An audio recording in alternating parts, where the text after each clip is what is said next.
Let's just jump right in. If you're a student or an early career professional eyeing the burgeoning space economy, it is so incredibly easy to get swept up in the glossy, sci-fi movie versions of what working in space will actually look like. But in this explainer, we're swapping that romantic fiction for the gritty, psychological, and logistical science fact of lunar settlement. We're going to talk about a total mindset shift you'll need to survive the frontier. Because believe it or not, your ability to endure the void actually comes down to something surprising: finding profound meaning in some seriously mundane tasks. We usually start with this grand, awe-inspiring vision of the cosmos, right? You've probably heard of the overview effect. It was beautifully captured by Apollo 14 astronaut Edgar Mitchell, who said, "You develop an instant global consciousness, a people orientation, an intense dissatisfaction with the state of the world. From out there on the moon, international politics looks so petty." It's poetic. It's that profound cognitive shift of seeing Earth as a fragile, unified sphere floating in the dark. That's the spark that makes so many of us look upward in the first place. But here's the reality check. You won't be staring out of a massive glass window all day. You're going to be dropped from that romantic dream straight into a stark, grayscale, closed-loop environment where simply surviving is your full-time job. We're talking about living inside pressurized modules buried under 10 to 15 feet of lunar dirt or regolith just to shield your fragile body from unsurvivable cosmic radiation and extreme temperature swings. It is a harsh, unyielding physical reality.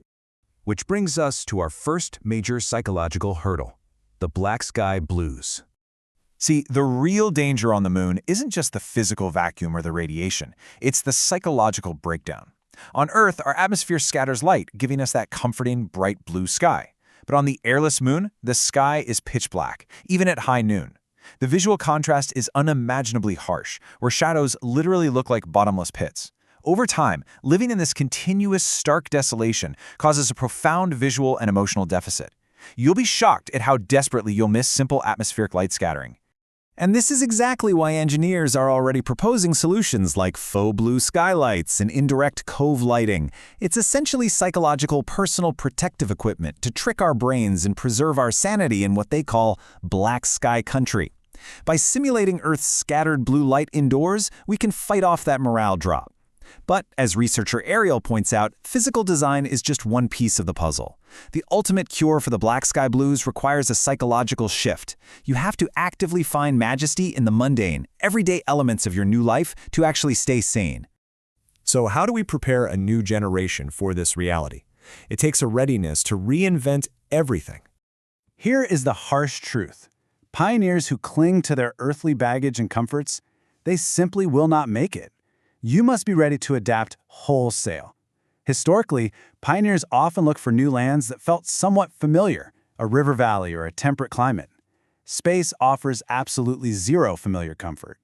If you expect a lunar settlement to just be a high-tech version of an Earth city, you're going to be dangerously unprepared for the alien reality of the frontier. If you're an early career engineer or scientist, these are your necessary steps to survival. You have to actively choose to leave Earth behind in your psychological rearview mirror. The way we build, the way we govern, the way we recreate, all of it has to be reinvented to fit the physics and resources of the moon. Think about how thrilling that is, though. You are just taking a job in a new location. You are part of a brazen manifesto, literally authoring a brand new human culture from scratch. Next up, let's look at the practical career strategy that will actually build this frontier. Mastering Industrial MUS/CLE. Your career out there is going to rely on a very specific framework.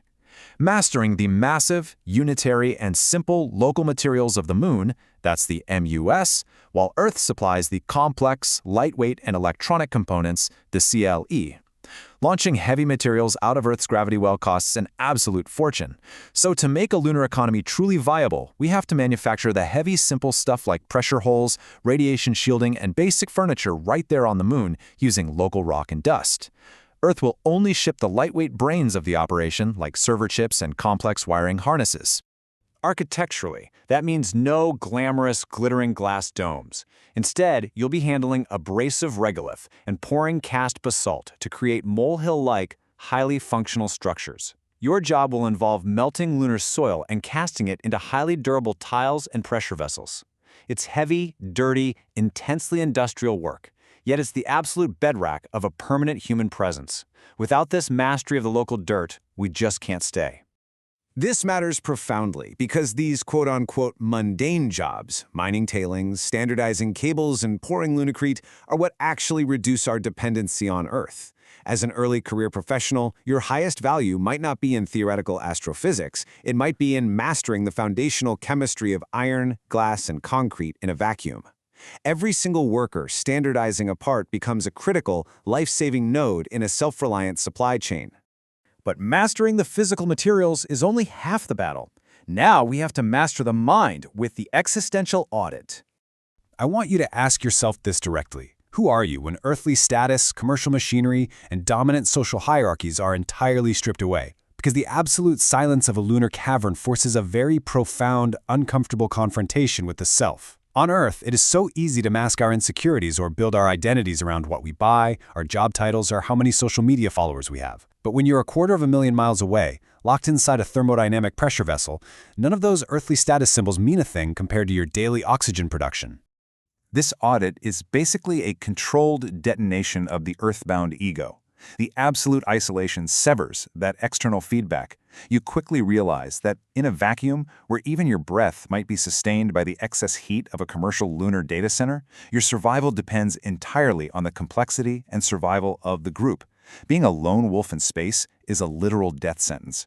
Your identity has to be rebuilt around cooperative, highly integrated social action. You survive solely because the person next to you is doing their job perfectly. Which brings us to the ultimate philosophical transformation you must make to thrive out there, finding majesty in the monotony. And who knows, one day we may even find monotony in that majesty. This beautiful idea flips the script entirely. We started this explainer by talking about the awe-inspiring majesty of looking down at the Earth from the stars. But the day-to-day reality of space settlement is going to be highly routine, closed-loop maintenance.